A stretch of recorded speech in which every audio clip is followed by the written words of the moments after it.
Welcome to the ABC Business Network Connections. My name is Turan Mirza and I'm the chair of the ABC Business Network. This is a series of video interviews with members of our network so you can get to know them and find out about them. It's our hope that you will see that we are a friendly and supportive group that can help your business grow and help us in some way in return. Today I have Jason Holmes. Jason is a chartered financial planner and a certified financial planner. He's the owner and founder of Lumen Financial Planning. But enough of me talking, I'll let Jason introduce himself and tell us all about his business. So welcome, Jason. Tell me first of all about yourself and your background, leading up to how Lumen Financial Planning came to be. Thanks, Turan. My name is Jason Holmes. I've been in financial services for a long time. I live in Moira. I have three kids, 18-year-old, 13-year-old and 10-year-old, coming 11 tomorrow actually. So birthday celebrations in the mix at the moment. I've been involved in insurance, I suppose, at the start, in the insurance world, and then moved into the financial planning world. Must be 25 years ago, working for 2 or 3 companies before setting up on my own. 2008, so 12 years ago, setting up Lumen Financial Planning. And mainly setting it up because financial services was traditionally a commission-based sector, very heavy in sales, and I just thought there was a better way of doing it over the couple of years before that. I felt that I want to get into the way of getting away from products and product sales, offering more ongoing advice, and decided, right, okay, I've got to do this myself. So. Excellent. So it's been running for 12 years.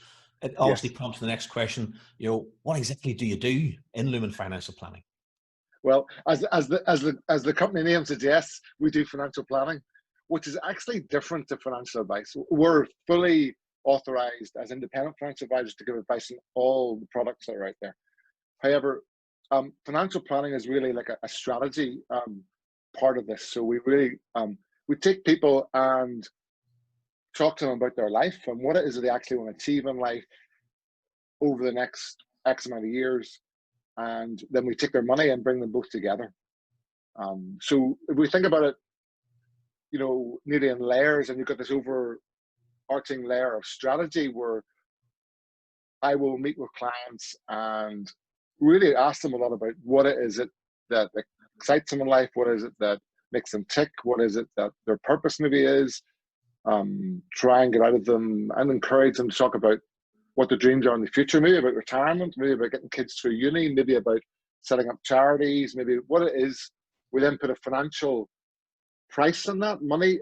How much is that going to cost? And say, okay, that's where you're going to get to. This is where you're at, assets, and how do we get there?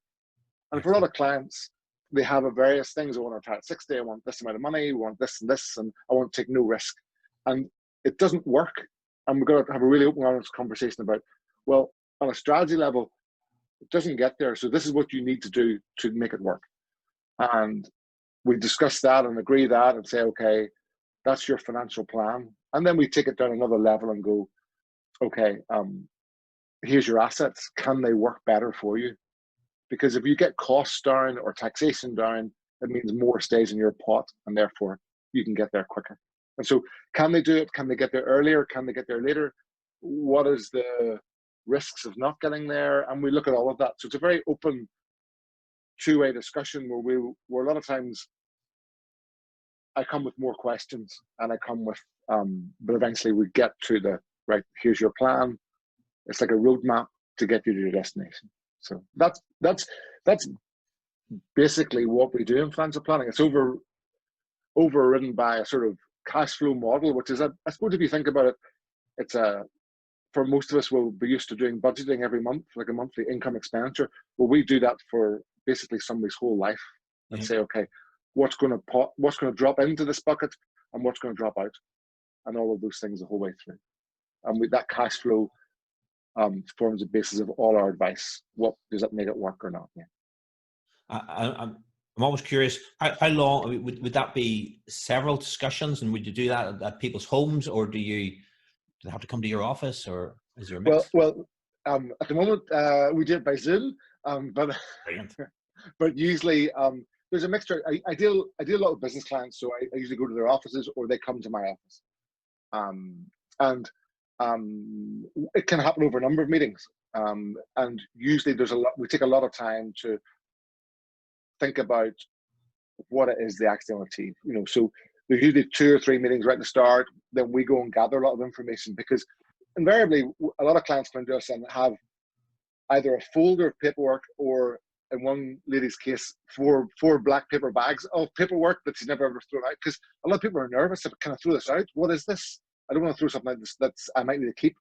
Yeah. And so a lot of what we do is organizing. We talk about helping people take control of their financial future, and that is giving people confidence. Money and financial things, we usually find that 50% of people will be confident, another 50 will go, I know nothing about it.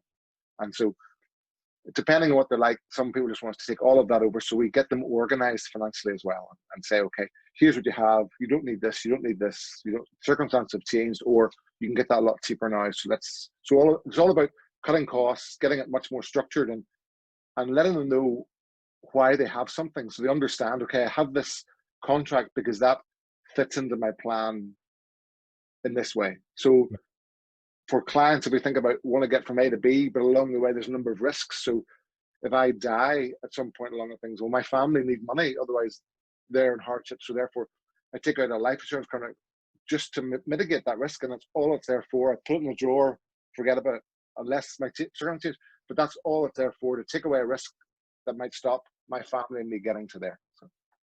Perfect. Now, in your description there, you're talking about trying to get kids through school and stuff.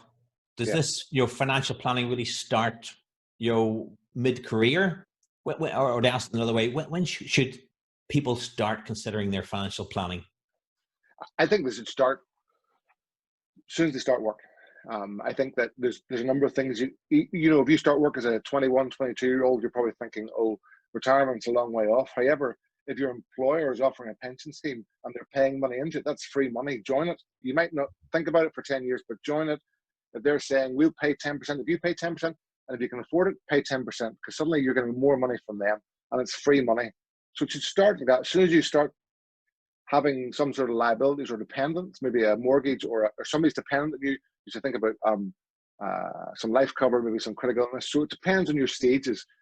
I generally find that people start to think a little bit more about retirement, and I've been working hard here, I need to start thinking about maybe slowing down or something. Maybe mid-40s, 40, they're starting to think, certainly, I'm hitting the second half of life, I better start thinking about what I'm going to survive on.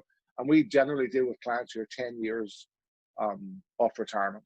So if they're going to retire at 60, it's 50, and they're thinking, okay, I need to start really making sure this is all in place. What do I need to do to get there? And so I think it starts it starts at different areas of life, times of life, and whatever time you're in depends on what you need to look at. So, Basically, you're never too soon. As you say, start as soon as you get a job, because that's one of the key things. And some people think, well, I can't afford it right now. I can't afford to save X amount of pounds, but my view would be we all need an emergency fund. We all need it some way. So start even, £20 a month, putting it somewhere into cash, or just building up a little sum somewhere, so you've got some money to fall back on. So that's it. And I'm almost guessing that the sooner you get advice, you might, at 21, you might say, right, I'm just got engaged, I'm not getting married for 2 years, but at least you can now get that advice as to when you really should have taken a year before the wedding, should have taken 2 years after the wedding, and you can get the advice there. So that's it. Yes, definitely. I see you covered by the Financial Conduct Authority. I mean, how important is that? Okay. And what does it mean? They're our regulator. So the FCA regulate us. They regulate us quite tightly in the financial products, how we give advice, what sort of advice we give, what areas we give advice in, and we're authorized by them. So there's a financial, the FCA register, which you can go online and check if you're seeking advice from someone. Are they on it? Are they approved? What are they approved for? Have they any complaints against them? So that's always good to check that. So they do. Sometimes they, financial services, like a lot of different industries and professions, there are bad eggs, and you know, occasionally we get bad publicity, and the FCA is there trying to just clean up, make sure they regulate this well, and they do a good job. They come down hard in some areas, and sometimes the compliance can be, but you know, it's one of those things that I think we all have to put up with. Indeed. We have another body called the Financial Service Compensation Scheme, which we would pay levies to, and that is, so if you're badly advised on something and you compensate, you know, you claim they compensate you up to a certain amount as well, or investments, you get money back and things. So there are various things in there that both regulate and compensate. So it's a good industry. Excellent, excellent. So with all that said, I know you've sort of touched on some areas, but can you give us some examples of, you know, typical clients? Yeah, typical clients would be business owners who are maybe at that stage of thinking, okay, I've got to, I want to start looking at how I get out of business, and or how I slow down, or what. And we've talked to them about, really, we spent a lot of time talking about options and what it is actually they want, you know. So yeah, I remember sitting with a client one time, and I said, what about retirement? Well, I'm going to sell the business. And I goes, okay, will your kids come into it? No, no. Every year, will your kids come into it? No. And then one time, as some who was working for one of the big four accountancy firms was in business that day, to work that day, and I asked this guy the question, and he goes, and he says, hold on, he turned around to his son, do you ever want to take over this business? And the son said, yes. And suddenly the conversation's changed, because there's no selling price for the business, and this guy's have to think about, okay, where am I getting my money for return? Yeah. And so a lot of times it's about challenging. We charge fees for the work we do, because we don't want to rely. I don't want to be relying upon selling a product to get paid. So, because in the end, a lot of the work I do is challenging clients about their attitudes to money, or their attitudes to. We all come into life with a certain level of, sometimes, or we've learned it. We presume certain things, or we assume certain things, and we need those assumptions maybe challenged. And we nicely we do it, but I do it. You know, why are you doing it this way? What about this? And so a number of clients we would meet and say, okay, I want to sell the business, and I want to stop at this age and have this amount of income. So I remember one client when we worked out what they needed as a value for the business to sell, so they worked towards selling that at that stage. A number of clients who we get. There's a lot of the work we do, Turan, is helping to educate clients as well, and helping them to. We find that we come across some people who have known they need to speak to somebody for years, but they bury their head in the sand because I don't want to face it, or I don't have enough, or I remember a client, a solicitor in England, who said, I'm never going to be able to retire. And they sat down with her, ran some cash flows, and came back and said, okay, if you do these three things, you can retire at 60. And she looked and went, really? And it goes, yes. Now, you're going to have to, in 3 years' time, when you get equity partner, you're going to have to start saving a lot more. But if you do this, this, and this, and it was all reasonable to her. We talked about what's reasonable, and we can then move it from 60 to 65 or 63, or we can adjust all of that. But it's those sort of conversations where we're saying to people who have got to the point where, okay, I want to start thinking about getting out of work, then, but also challenge them what they're going to do, because retirement isn't, I'm going to stop at 60 and play golf every day. You know, that's, you know, the way that, you know, we're going to live to be 95. You know, if you're in a couple, one of you probably live to 95. So what are you need money to survive for that 35-year period. And what are you going to do? You know, you need to keep your brain active. You need to keep, so maybe part-time. It's challenging as well, those assumptions of what retirement looks like. So, Good stuff. Yeah. Important questions. So tell me this, what are your beliefs about money? What's money mean to you? Okay, money means to me, I really believe money is an enabler. You know, money has no value in itself, really. You know, it enables us to do things in life, whether that is enjoying the things that we want to do, whether it is giving it away and helping others, whether it is bringing security to us and peace of mind. But money sitting in the bank all of its own, or building money for its own sake, really is of no value. Yeah. So we try and talk to clients and say, look, this is here. What is it you want to do? And not just want to do in 30 years time at retirement, or 10 years time at retirement. What does you want to do right now? You know, why aren't you doing it right now? If you want to think about doing a big trip, when you've got your health now, why not do it now? You know, and it's about looking and seeing that this money here is to do something. And even when it comes to investing, people would come to sometimes with money and say, can I invest this? And talk to them about what's important to them about that money and what is it that that money is to provide for and to do. And so that would be a real central belief that I would have about money, and we really would try and base our advice and our attitude to clients all around that. You know, Oh, it's an important way to see things. So I understand that you do a lot of work for the community. Can you tell us about that?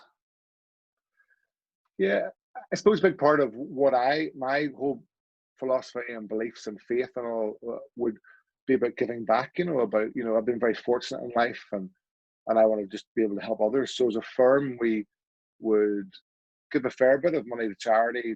We've been doing some money at the moment to food banks and various things, or clients. Families have been affected by certain things. One client's family, the twin boys with AT, another front advisor who his son and sister fibrosis, and so we would make charitable donations to them. I would do a lot of work in the community, youth work, or through a local mentoring charity in Lurgan, and various things like that. We also do a little bit of pro bono work. I always find it very difficult to price services, and sometimes people come along, you want to help, but you're just because the level of regulation or services maybe are too expensive for them, of no value for them, because the services are valued, but when you weigh it up against the cost, the value is less. And so rather than sometimes trying to discount, we would do that work for free. So we would do that for 2 or 3 clients a year, that we do the financial planning, and then maybe signpost them to somewhere where they can do it, and then show them how to do it themselves. Then do it that way. So I really think that's an important part of our work as well, that we do it. So we charge full price, or we do it for free, and we try not to discount or go in the middle. Excellent. Yeah, I mean, again, similar to my own business, my own services, people think they're paying for the time, that hour, but really they're paying for not just the 12 years Lumen Financial Planning has been in business, but all the knowledge and information before. Yes. They're paying for all of that. So Yes. again, it's just getting Exactly. that across to make sure people are aware of that. So any advice for people watching right now, especially in this sort of the current market downturn with all that's going on in the world? Any tips, any advice? Yeah, it's been a big, interesting world at the moment. I mean, markets in March took a big dip, and we spent a lot of time phoning clients and reassuring them. I think people have got to, depending where you're at, I suppose, in life, but most people are not invested for a week or a month. They're invested for 10 years or 15 years or 20 years. And so what happens right now, when you step back and look over a 10-year period, it'll be like a little blip on a line. So the news gets caught up in telling us the bad news, and we get caught up in that. And even so, you've got to think, okay, if you're invested, you should be invested long term. If you're investing in the stock market to do something next year, it's the wrong place to be. You need to be in cash for that. So you need to be, if you're invested there, you should be invested long term. Therefore, what happens today really doesn't really matter, because it'll come back again, and it always has come back, and it might take a while to come back. And also the news generated, it sometimes says this, the headlines, billions wiped off the stock market today, or billions wiped off pension funds. But the next day when it goes up, it never says billions added to pension funds.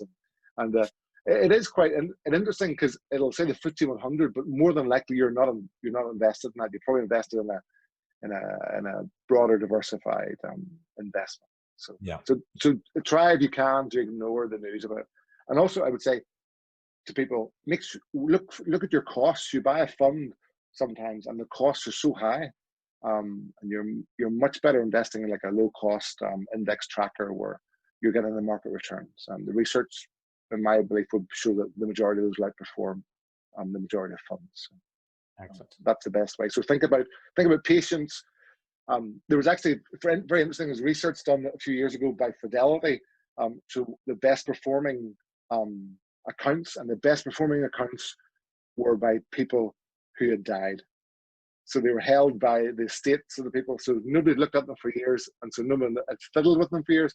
The second best performing ones were people who had forgotten they had them. And you lose so much money by tinkering and switching in one thing to another, and it's better just to buy it and hold it, and buy the right thing and hold it. That's it. I think overall, And I know you're probably too humble to say it, but the best advice is get a good financial planner. Yes, I agree. Totally. Yes. Happy days. So, well, that's us. That's us for this interview. Thanks very much. Can you just give us a shout out for your website? Yes, the Name it. website is lumenfinancialplanning.com. It is currently being updated, so it'll be there. But hopefully, by the time it squirts, it's all there and done. So yes. Perfect. Check out the website, if only for the logo. And there's more than just the logo, but the logo alone is I love the logo. So make sure you check that website out, and I'll put the details on this video so you can click through it from the description section below. Jason, thanks very much for the interview. Thank you, Turan. Thank you. Everybody enjoyed it. Talk to you soon. Thank you. Thanks.